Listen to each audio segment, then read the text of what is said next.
Hey, you wanted some holiday game gift recommendations? So I'm going to try to give you 20 recommendations in around 10 minutes. Let's see. I'd start with some party games here.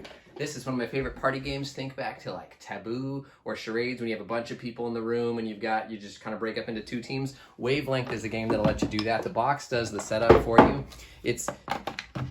I don't know, it's difficult to teach by explaining, but once you do it, it makes a lot of sense. You have a clue card, and the clue giver gives one word, and they know where they're trying to get their team to set this dial on a spectrum from unimportant to important. So they'll give their one-word clue, water bottle, let's say. And once they've given the clue, the team then has to talk to each other, and this is where a lot of the fun comes, is listen to everybody say, how important is a water bottle?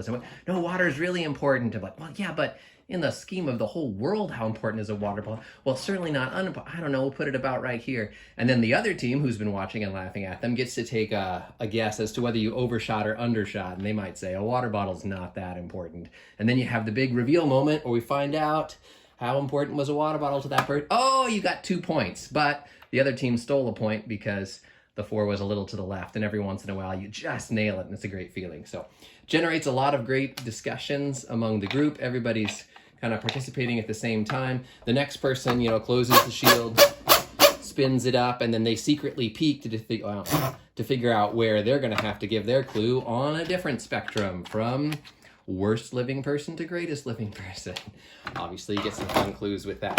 So that's a great game if you have groups, and it doesn't even have to be an even number. Up to 12 people or so. Wavelength is a fun one. Another fun game is Chameleon. You have a little grid of 16 different words, and all but one of you know which word you're talking about, and the other person doesn't, and they're trying to give clues to, everyone gives a clue to show that they know what the word is without giving it away to the chameleon. So if the chameleon can sort of muddle their way through and convince everybody that they know what's going on without being found out, or if they can figure out which of the 16 words you're talking about, then the chameleon wins. Otherwise, if they get flushed out and they didn't know which word it was they were talking about, then they're out. So that's a fun, kind of easy to teach. Plays up to 8 on that one. Another good team game, Codenames. You may have heard of this one before. Similar groups size to Wavelength, where you have 2 teams and one person's giving clues. And this time there's a grid of a bunch of words, and some of those words belong to your team and some don't, but only the clue giver knows which words belong. So the red team may have just, they've already gotten some of their words, but they may have given the clue hot for 2, and then their team has to look at all of it. Well, fire for sure would be hot, but I don't know, would it be honey? Or would you think turkey's kind of hot? Let's go fire first and then see if we can get the second one. And you take turns giving clues.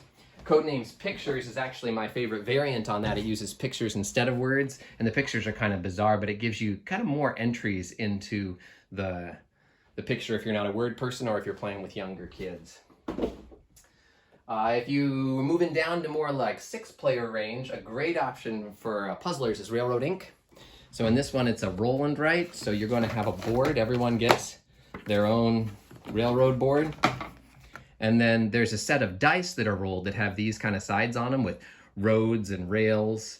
And everybody at the same time, there's no taking turns, draws those with a dry erase marker onto here. And you're trying to make networks or get to the middle or score points in different ways.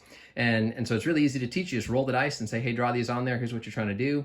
Everybody gets to play at the same time. And at the end, you score your networks and see how you were able to do on that puzzle. So if you enjoy kind of puzzly things, that's a good one for a group.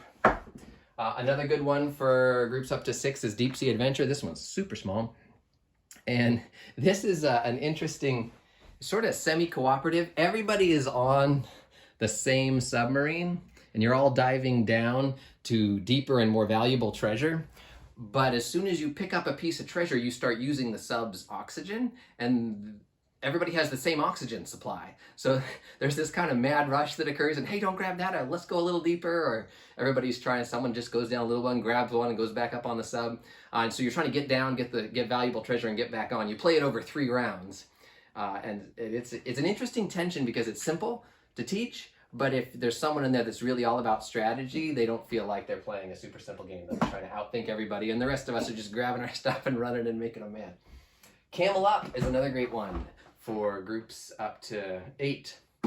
I think it plays well anywhere in that 5 to 6 range. You want more people. This is a race game, but you're not racing the camels, you're betting on the camels that are racing.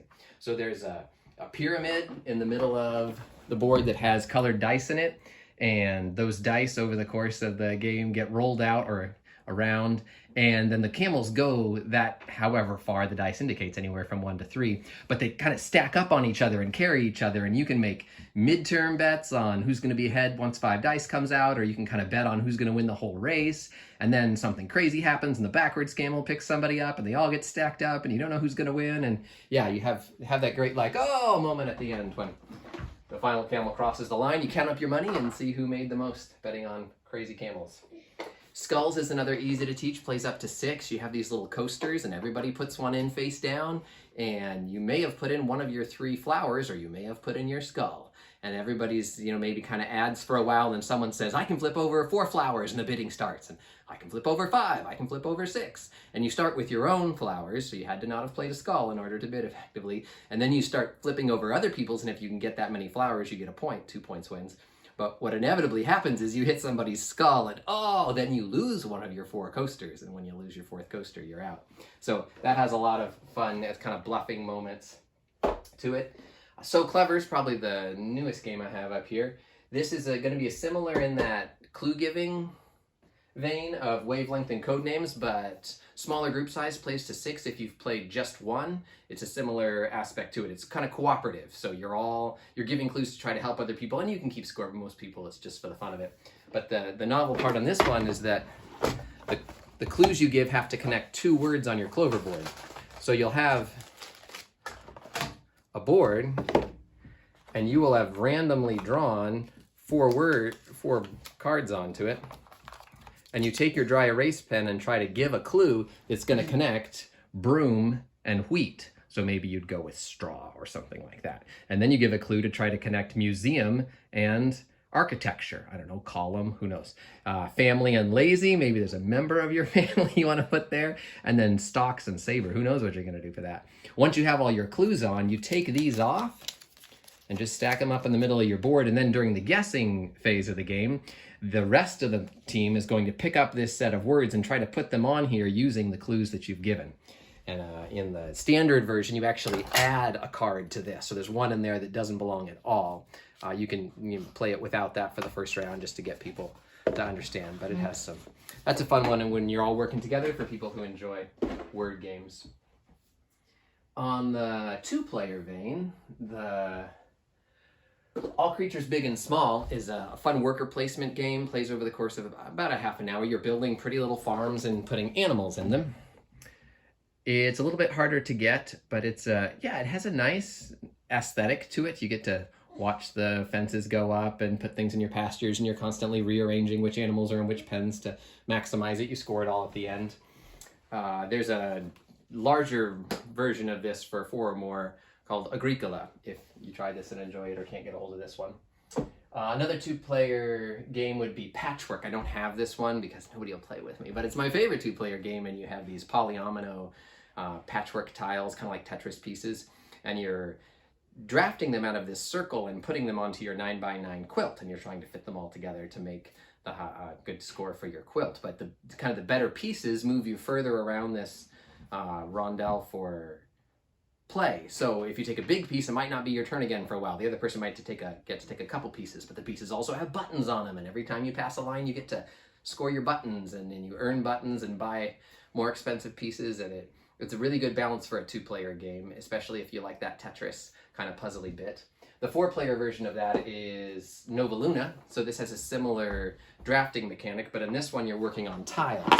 And each tile is a certain color, but it also wants different colors next to it to accomplish objectives, and you're trying to get your 20 little objectives. So a red tile might want a teal and a red next to it, or this yellow tile wants 3 reds, but you can chain the reds in, and they all count as being next to it if they're in a chain. And then you accomplish that, you cover it up with your little tokens. First person to get rid of all their tokens wins, and you're drafting these tiles from this circle. And so it's good if you like puzzles. It's a pretty abstract game.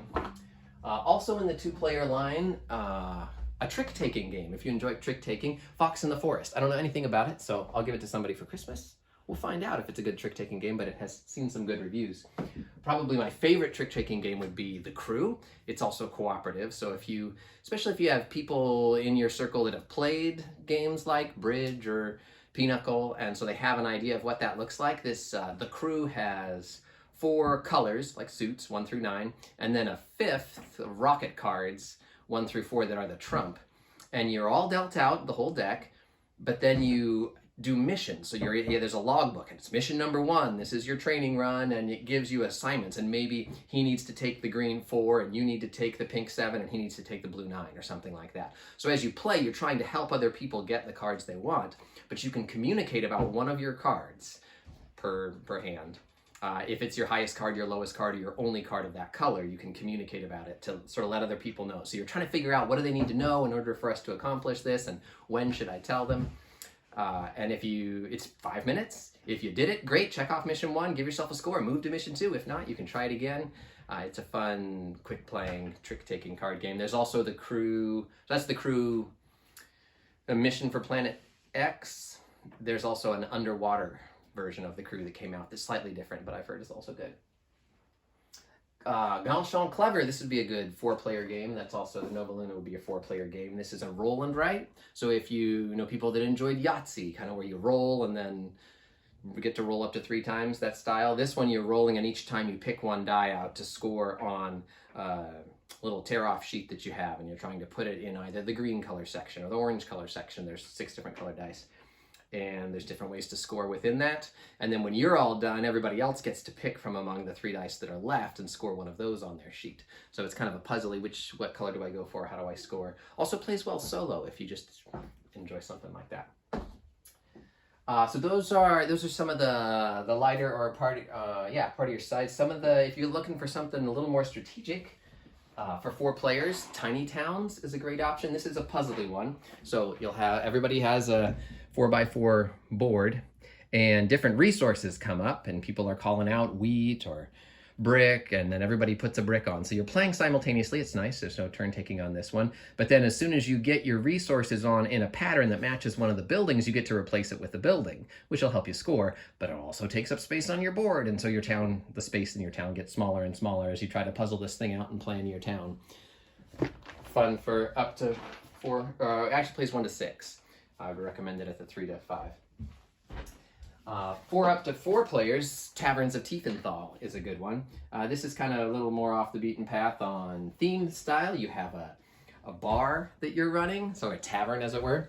And in the tavern, you're trying to get guests to come in, and those guests give you a place to use the dice. So a good guest might let you turn a 4 into 4 gold.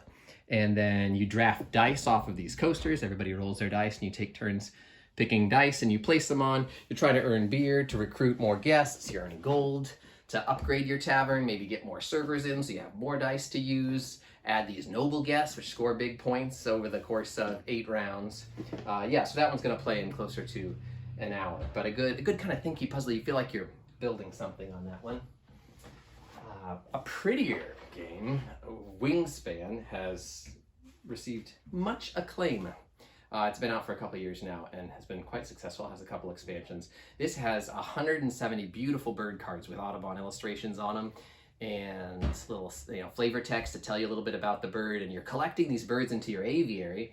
And as you play them into your aviary, they give you things that they do. Maybe if you have a cardinal in your forest, then when you go get food, you can take an extra food or something like that. And you're putting them into either the woodland, the wetland, or the grassland, depending on where their habitats are, trying to score points, lay eggs, get more birds, and accomplish these little goals. Maybe you want to have the most birds in a cavity nest or a tree nest. So it's really pretty. It's a good kind of engine builder. It plays over 4 rounds, but each round you have fewer and fewer actions. Though your birds, of course, now that you have more of them, let you do more and more things every time you take an action. So that's a fun one. It has some expansions to it. The Quacks of Quellenberg is a great game for up to 4 players. This is a push your luck bag builder. So you have a bag that you're brewing potions from, and you keep pulling these ingredients out of the pot. But there are some ingredients, if you get too much, your pot will explode. So you're trying to go further and further.